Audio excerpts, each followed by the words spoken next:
mikrofon ini nyampe ke dalam, betul?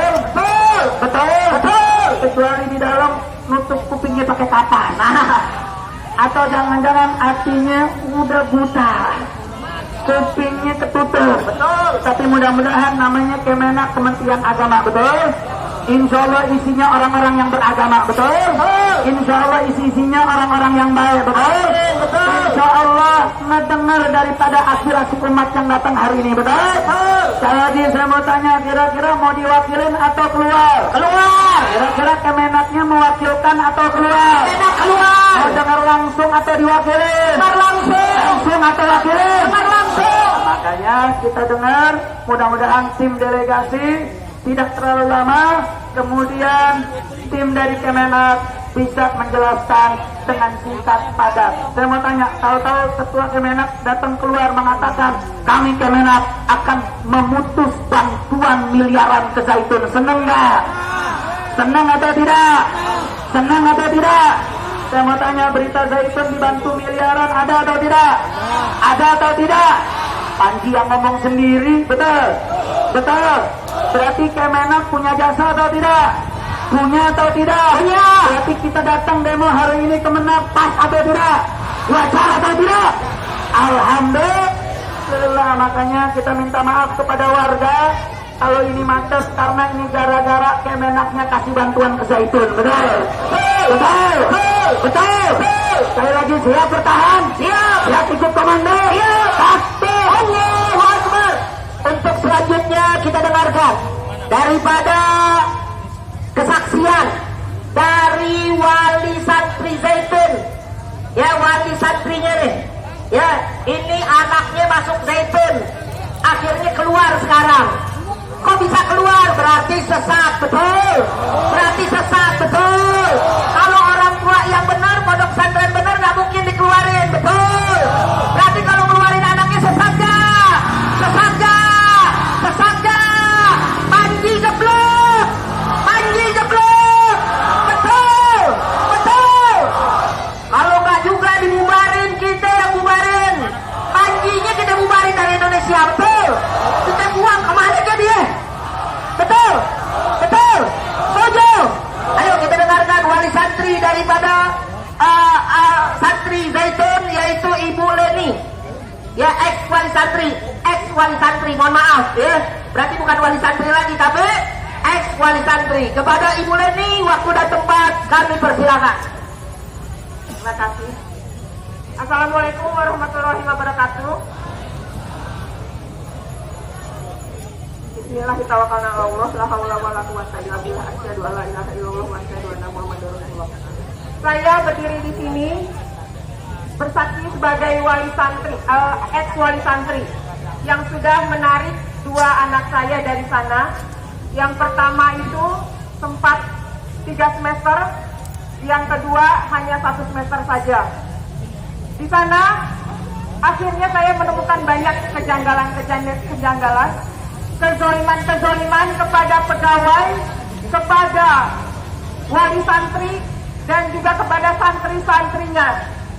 Dan mereka karena wali santri dan juga pegawai-pegawai sudah mendapatkan doktrin sami'na wa ata'na yang salah dari Panji Gumilang, maka mereka harus menurut apapun yang diperintahkan, yang disuarakan oleh Panji Gumilang.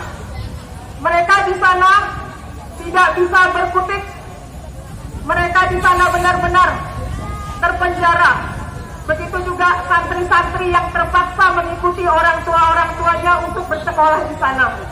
Banyak santri-santri yang tidak kuat, yang kabur, yang lompat dari tembok, yang pergi keluar lingkungan Mahat Al-Zaitun untuk mencari kemerdekaan karena penindasan di sana. Kenapa saya bilang penindasan? Karena di sana santri-santri tidak berkembang dengan baik sebagaimana mestinya anak-anak. Saya seorang ibu merasakan bagaimana anak-anak terkungkung di sana, terutama pada saat pandemi COVID kemarin. Mulai tahun 2020 mereka dipaksa untuk makan roti gandum sebagai pengganti nasi. Mereka Panji Gumilang seolah mengharamkan nasi. Kenapa? Karena jika ketahuan makan nasi, anak-anak akan dihukum. Anak-anak dimarahin karena makan nasi. Sedangkan gandum yang diimpor saja, gandum yang tidak berkualitas, yang dicampur dengan kacang tanah dan lain-lain. Jadi anak-anak di sana sempat kekurangan gizi. Anak-anak di sana sempat menjadi korban karena tidak diberikan gizi yang seharusnya didapatkan pada masa pertumbuhan. Dan ini saya buktikan dengan pergi ke dokter ahli gizi, kemudian juga dengan memakan roti gandum tersebut disinyalir juga menghambat kesuburan anak-anak perempuan. Anak saya yang perempuan yang nomor 2 sempat mengalami penundaan menstruasi, begitu juga teman-temannya sejak makan roti gandum. Dan ini sempat saya konsultan kepada dokter ahli kebidanan. Sedikitnya banyak referensi juga yang mendukung tentang hal itu. Di sini banyak sekali wali santri yang mengeluh juga karena dipaksa membeli sejadah seharga 1.500.000. Sejadah 1.500.000 yang kualitasnya tidak lebih dari seharga 250.000. Pemerasan yang terjadi di sana tidak hanya kepada diri sendiri, tetapi juga dipaksa untuk membayarkan sejadah untuk orang tuanya, untuk juga mertuanya dan juga saudara-saudaranya. Sejadah dibuat untuk saf sholat berjamaah yang berjarak. Hingga saat COVID sudah selesai pun mereka masih melakukan sholat yang berjarak. Entah mereka melaksanakan perintah dari mana. Dan di sini saya begitu merasakan sekali pada saat Panji Gumilang terkena kasus pelecehan yang dilaporkan oleh saudari Kartini, yang saya sendiri ikut serta mendampingi Kartini ke Polda Jabar pada tahun 2021. Saya sendiri sempat bertabayun kepada almarhum Pak Rufial Basri, yaitu suami Kartini, yang ternyata adalah orang dekat Panji Gumilang. Di situ Rufial Basri membeberkan segala sesuatunya tentang Panji Gumilang, termasuk juga yang menyatakan dirinya mengaku sebagai Tuhan. Panji Gumilang sudah mengaku sebagai Tuhan di sana, diceritakan oleh almarhum Rufial Basri.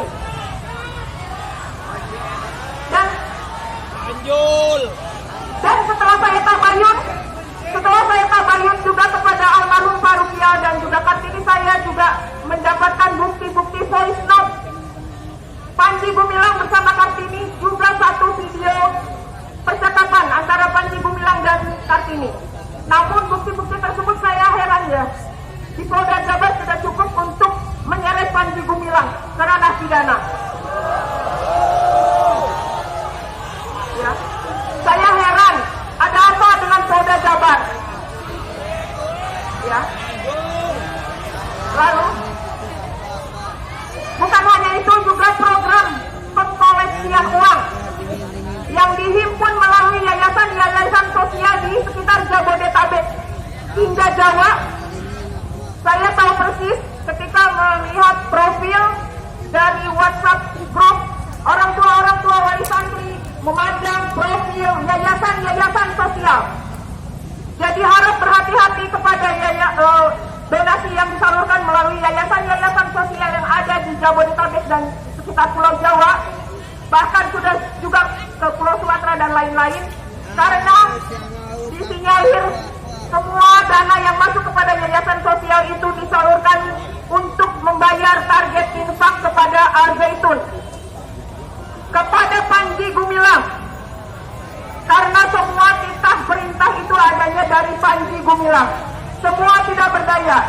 Saya sudah pernah mencoba menghubungi orang terdekat Panji Gumilang, yaitu Abdul Halim, Abu Sabit, tapi tidak digubris.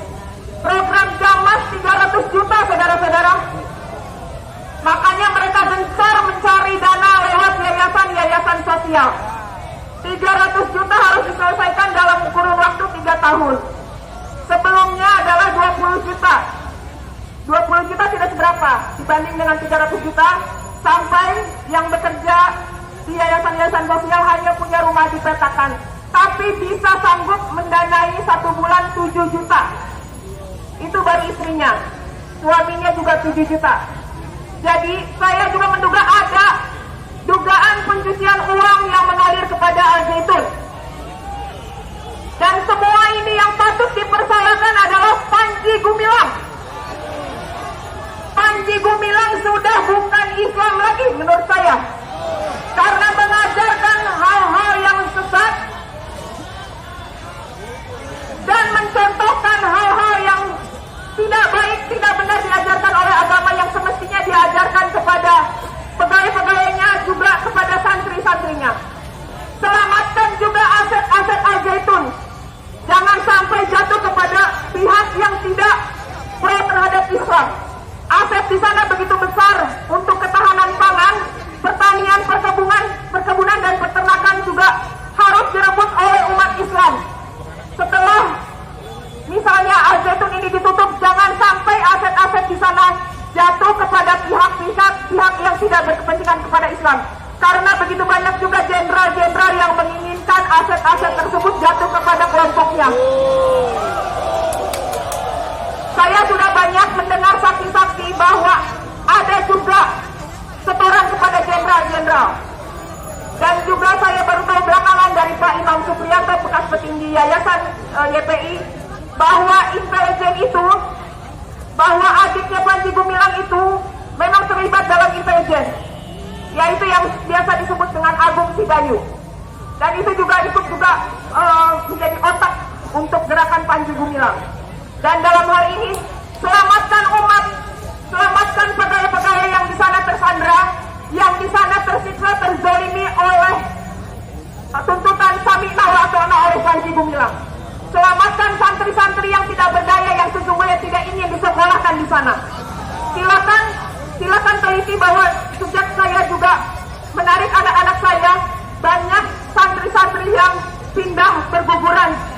Selain juga karena tidak sehat, mereka juga memang tersandra dengan pendidikan yang tidak bermutu. Kuliah di sana, kuliah hukum juga tidak bisa lulus dengan ijazah. Silakan, teman-teman saya banyak di sana yang bersekolah hukum tidak bisa mendapatkan ijazah. Jadi harus diusut tuntas juga institut yang berada di sana. Terima kasih. Semoga saja Kementerian Agama bisa bijak kali ini, karena permasalahan Panji Gumilang ini sudah berlangsung puluhan tahun. Sudah banyak juga yang berguguran dari sana. Tidak bisa tidak, tuntutan masyarakat harus menangkap Panji Gumilang. Tangkap Panji Gumilang atas tindak pidana dan juga atas kezaliman yang dia lakukan terhadap umat-umatnya, terhadap santri-santri. Dan usut tuntas juga kasus dia di Polda Jabar pada tahun 2021 bersama Kartini. Terima kasih.